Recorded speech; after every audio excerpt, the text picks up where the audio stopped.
दुनिया इन्फॉर्मेशन से भरी हुई है और ह्यूमन ब्रेन जितनी इन्फॉर्मेशन कैप्चर करता है सारी याद नहीं रख सकता। एक स्टडी कहती है जो भी हम पढ़ते हैं याद करते हैं उसका 80% हम 2 दिन यानी 48 आवर्स के अंदर भूल जाते हैं। तो याद करने का फ़ायदा ही क्या हुआ अगर हम उसको भूल जाएं। और ये डिसहार्टनिंग है क्योंकि किसी चीज़ को हम टाइम लगा के और फोकस के साथ याद करें और 2 दिन के अंदर उसको भूल जाएं। अब सवाल है तो इसको फिक्स कैसे करें। तो इसको फिक्स करने का सबसे अच्छा तरीका है नोट्स बनाकर और उसको बार बार रिवाइज करके। नोट मेकिंग एक स्किल है जो हमें लाइफ में बहुत काम आती है। फिर चाहे हम स्कूल स्टूडेंट हो, कॉलेज स्टूडेंट हो, किसी ऑफिस में काम करते हो या किसी सेमिनार में बैठ के किसी स्पीकर को सुन रहे हो, हमें नोट्स लेने की कभी ना कभी ज़रूरत पड़ती है।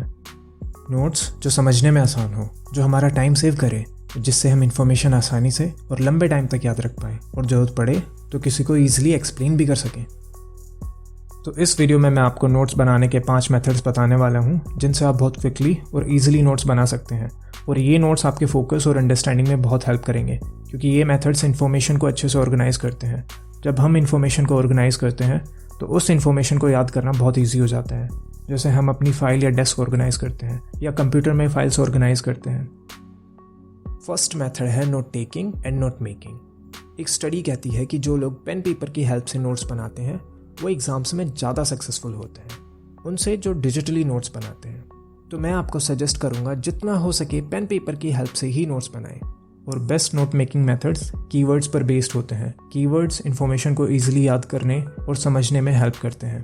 जब हम हाथ से लिखकर नोट्स बनाते हैं तो हर एक वर्ड को नहीं लिख सकते। नोट्स बनाते वक्त हम क्वेश्चन कर सकते हैं कि जो मैं लिख रहा हूँ वो इम्पोर्टेंट है, जो इम्पोर्टेंट ना हो उसको ना लिखें। ऐसे मेन वर्ड्स लिखने की कोशिश करें जिससे आपको ऑलमोस्ट सारी इंपॉर्टेंट इन्फॉर्मेशन याद आ जाए। इस मेथड में आपको एक वर्टिकल लाइन ड्रॉ करके पेज को 2 इक्वल पार्ट्स में डिवाइड करना है, जिसमें एक पार्ट आपका रहेगा नोट टेकिंग का और दूसरा रहेगा नोट मेकिंग का। नोट टेकिंग वाले पार्ट में आप जो भी पढ़ रहे हैं या सीख रहे हैं उसको लॉजिकली, लीनियर और स्टेप बाय स्टेप अच्छे से लिखना है। और नोट मेकिंग वाले पार्ट में जो भी आपकी इमेजिनेशन में क्वेश्चन चल रहे हों उनको और उनके आंसर्स को लिखना है। जैसे मैं इस इन्फॉर्मेशन का क्या करने वाला हूँ, मैं इसको अप्लाई कैसे करूँगा, अगर किसी को एक्सप्लेन करना हो तो कैसे करूँगा, या इसके अलावा जो भी क्वेश्चंस आपकी इमेजिनेशन में चल रहे हों। तो ये था first method, note taking and note making. Second है माइंड मैपिंग। ये मेथड थोड़ा डिफरेंट है जिसको मैं रिकमेंड करूँगा। इस मेथड में हम आइडियाज़ या कॉन्सेप्ट को ग्राफिकल वे में रिप्रेजेंट करते हैं। इसमें आपको एक पेपर लेना है, पेपर के सेंटर में आपको मेन आइडिया लिखना है और इसके चारों ओर आपको सब आइडियाज़ लिखने हैं जिसको मेन आइडिया से लाइन या एरो ड्रॉ करके कनेक्ट करना है। हम सब आइडियाज़ में थोड़ी डिटेल्स भी ऐड कर सकते हैं और उनके कॉरेस्पॉन्डिंग सब आइडियाज़ से कनेक्ट कर सकते हैं।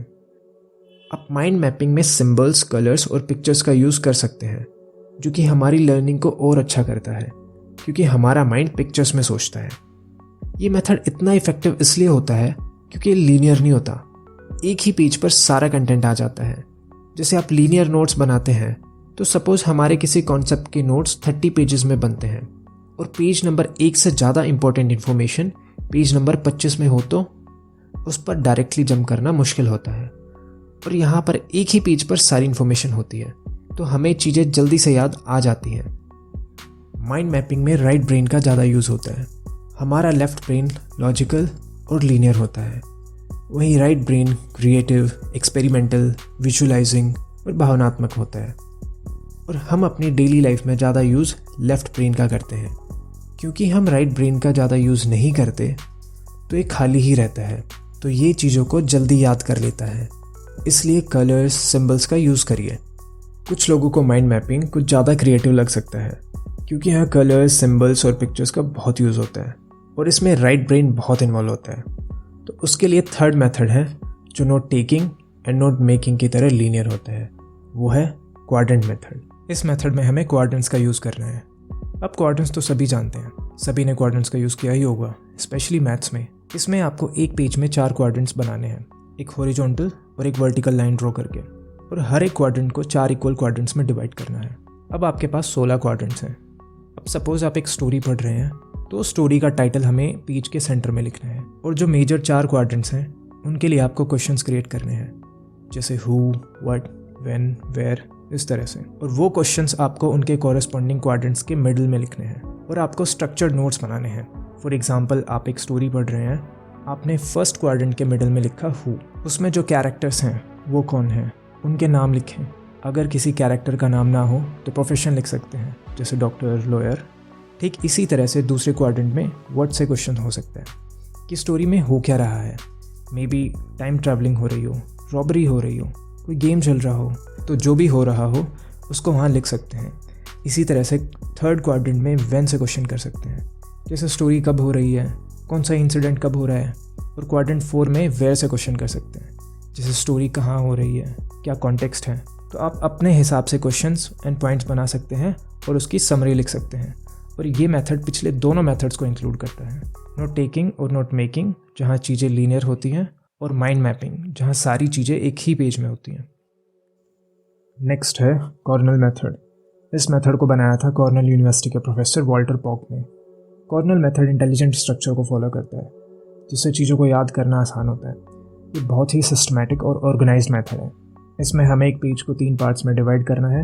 राइट कॉलम जो हमारा मेन नोट टेकिंग कॉलम है, उसमें जो एक्चुअल नोट्स हम बनाते हैं वो लिखने हैं, जैसे हम नॉर्मली नोट्स बनाते हैं, जैसे हेडिंग, सब हेडिंग, डायग्राम, चार्ट्स, टेबल्स, ये सब इसमें आते हैं। लेफ़्ट वाला कॉलम जो छोटा कॉलम है, उसमें आपको क्वेश्चंस लिखने हैं जो नोट से रिलेटेड हो या आपके डाउट्स हो, और कीवर्ड्स जिनको देखने से आपको नोट्स याद आ जाएं। ये आप क्लास में भी लिख सकते हैं और क्लास के बाद भी लिख सकते हैं। इससे फ़ायदा ये होता है जब आप इसको रिवाइज़ करेंगे तो राइट कॉलम को आपने हाथ से कवर करके लेफ़्ट कॉलम के क्वेश्चंस और उसके कीवर्ड्स को देखकर कॉन्सेप्ट को याद करने की कोशिश करनी है। इस तरह से चीज़ों को याद करने को बोलते हैं एक्टिव रिकॉल करना। इससे आपको नोट्स जल्दी याद होते हैं। और लास्ट सेक्शन है समरी सेक्शन। इसमें आपने जो भी समझा है पूरे पेज में, उसको अपनी ईजी लैंग्वेज में लिखना है। आप चाहें तो समरी को हर पेज की जगह जिस पेज में आपका टॉपिक ख़त्म हो वहाँ भी लिख सकते हैं। जैसे एक टॉपिक आपका 3 पेज में ख़त्म हुआ, उसकी समरी आप लास्ट वाले पेज में लिख सकते हैं। कुछ सब्जेक्ट्स ऐसे होते हैं जिनमें फैक्ट्स ज़्यादा होते हैं, जैसे हिस्ट्री, और कुछ सब्जेक्ट्स में कॉन्सेप्ट ज़्यादा होते हैं, जैसे साइंस। तो जो कॉन्सेप्ट बेस्ड सब्जेक्ट्स हैं उनकी समरी आप ज़रूर लिखें, और फैक्ट बेस्ड सब्जेक्ट्स की समरी आप चाहें तो छोड़ भी सकते हैं। लास्ट मेथड है आउटलाइन मेथड। ये मेथड हाईली स्ट्रक्चर्ड और लॉजिकल मेथड है। इस मेथड में आप किसी इन्फॉर्मेशन की हेडिंग, सब हेडिंग और सब हेडिंग्स की भी ब्रांचेस और उसकी भी सब ब्रांचेस बना सकते हैं स्पेस देते हुए। इस मेथड की एडवांटेज ये होती है कि ये वेल ऑर्गेनाइज्ड होता है और दूसरा लॉजिकल होता है। और इसकी डिसएडवांटेज ये होती है कि ये टाइम टेकिंग होता है, क्योंकि हेडिंग्स और सब हेडिंग्स को चूज़ करना और उनके बीच में लॉजिकल कनेक्शन ढूंढने में थोड़ा टाइम लगता है। तो क्लासरूम में आउटलाइन मेथड से नोट्स बनाना थोड़ा मुश्किल होता है। हाँ, जब आप कोई बुक पढ़ रहे हो तब इस मेथड को यूज़ में ले सकते हैं। तो ये थी मेरी 5 बेस्ट नोट टेकिंग मेथड्स की लिस्ट। अब कौन से मेथड को कहाँ यूज़ करना है इसको आप अपने हिसाब से देखें, उसकी प्रैक्टिस करें और उसको अप्लाई करें। और अगर आप कोई और अच्छा मेथड यूज़ करते हैं तो मुझे कमेंट सेक्शन में ज़रूर बताएं। वीडियो पसंद आई हो तो वीडियो को लाइक, शेयर एंड चैनल को सब्सक्राइब जरूर करें। Thank you for watching.